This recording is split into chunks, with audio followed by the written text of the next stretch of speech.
I'm here in Funaili Daiichi Park in Japan's western city of Hiroshima, where the Group of Seven Leaders Summit gets underway on Friday.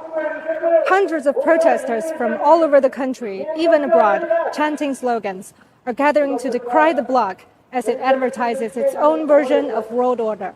We're united against the agenda of the G7 because the agenda of the G7 is an agenda for the rich. It's not an agenda for peace and stability and the things that people need on their day-to-day lives. I'm here from the U.S. because it's important, I think, for people of the world to know, especially the people at the forefront of this militarization like we're seeing in the Asia-Pacific region, to know that the people of the U.S. by far are not on the same page as our government. We're not on the same page of this build-up to war. We think that if a world war starts, it is going to be the fault of the United States and the countries that follow in its shadow for bringing us to the brink of this point. That's why we're here today.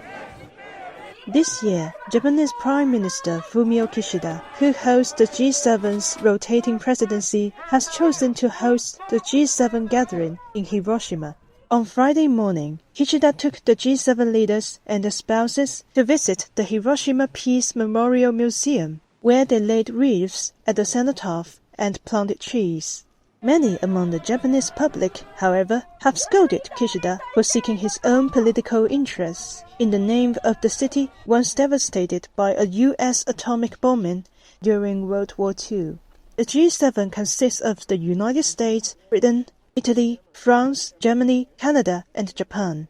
Leaders from South Korea, Brazil, Australia, Vietnam, Indonesia, India, Comoros, Cook Islands, and some international organizations were also invited to the summit.